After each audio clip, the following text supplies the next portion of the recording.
What's going on, my good people? Mike Hidalgo here. Thank you for joining me on another FCP Euro DIY. Today, we're going to be working on a 2015 BMW M4.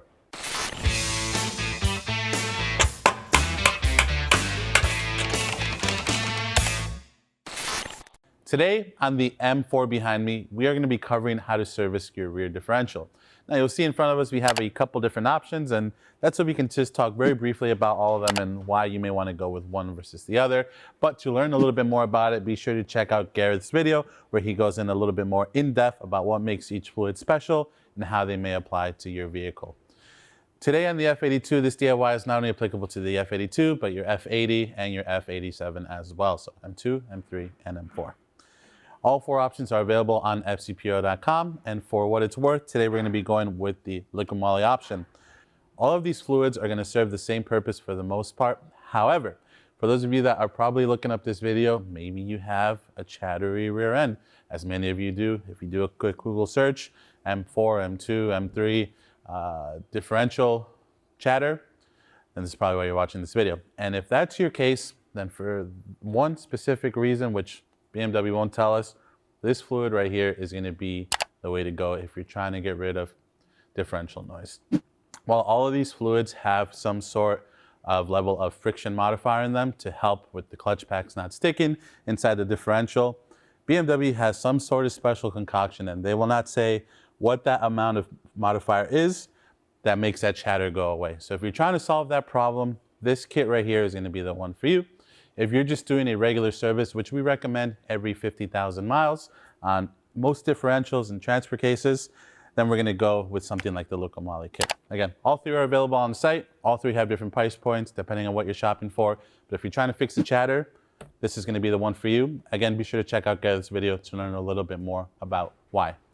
But before we get started on this, let's take a look at some of the tools we're going to need for this DIY. For this DIY, we're going to use a torque wrench to torque down our new fill and drain plug.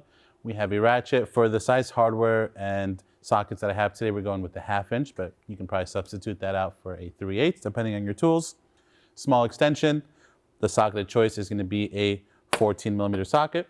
To fill the differential, this is where it can be totally up to you. There's different forms of transfer pumps, and sometimes the type of fluid that you use has a built-in straw like the liquid moly bottles do, which we can see if that might work for the type of room that we have to work with. But otherwise, something like this transfer pump from CTA, this is CTA 7073. It's going to come in handy. And then some brake clean to clean up. Not pictured here, but needed whenever you're doing this type of DIY is going to be some sort of catch pan for your fluid, as well as some shop towels to clean up. We'll even grab a pitcher just to measure how much fluid comes out of the differential, just so you have a rough idea of what's in there and how much to put back in. Now we know what we're working with, let's go ahead and get started. Two very important things before you start this DIY. One, it's important to note that if you just drove the car, the fluid can be a bit hot, so try not to burn yourself. On the plus though, it is nice to have it a bit warmed up. It lets it flow out a little bit easier. Two, whenever you're doing any job like this, whether it's a differential, transmission, transfer case, I don't care. The vehicle always has to be level. So if you're doing this at home, in the driveway, or in the garage, at your buddy's shop, make sure the car is perfectly level. So if you need to get it on 4 jack stands, get it on 4 jack stands. Otherwise, it's going to throw off the filling procedure and maybe even the draining procedure on the differential. To get started, any differential or transfer case or trans, you always want to make sure that the fill plug will come out before the drain plug. So we're going to take our 14mm hex, make sure it sits in all the way, and it's okay if a little bit of fluid comes out, just be expecting of that. We have our catch pan ready to go. Jeez Louise. All right, now we broke that free. I'm just gonna remove it the rest of the way. That'll also help everything breathe a little bit easier. So as you can see, we have a little bit of fluid, no problem. Now we're gonna go ahead and crack the drain plug at the bottom. You can see the color of the fluid coming out.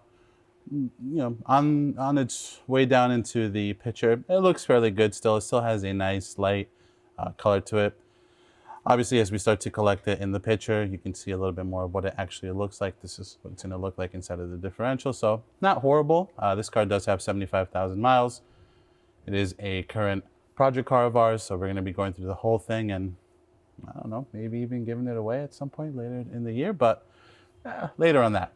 For now, we're just going to continue servicing the car as we go through it, but we're just going to assume that nothing has been done to it in its 75,000 miles of life and replace virtually everything we can touch on it. So we're going to let that drain, give it a couple minutes, and then we'll pick it back up in just a moment.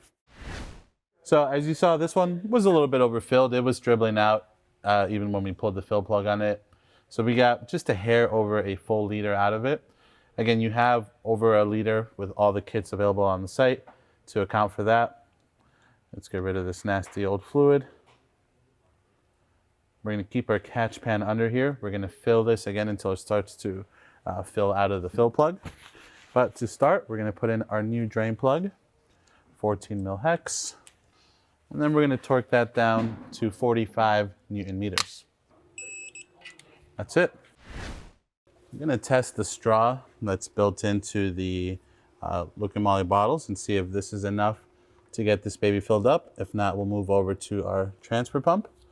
But the only issue with this angle that we're working at is that we're not going to be able to squeeze out everything at the bottom. So while this will give you a good head start, more than likely we're going to switch over to that transfer pump in just a moment.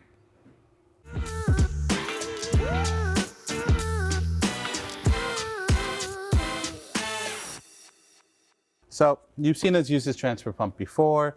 If you want to see how to use that pump specifically, check out one of our Hall Deck service videos where we use that CTA pump. But Lucamali kit was perfect today. We were able to get the straw in there and fill up the differential. We're going to let it come down to a little bit of a slower stream in just a moment, and then we'll throw our plug in.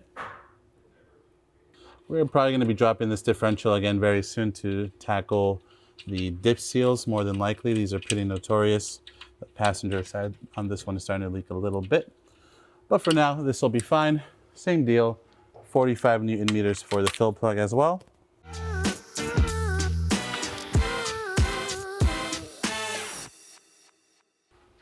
And then I like to mark the hardware just so that we know it's been torqued and shows that it's been serviced recently.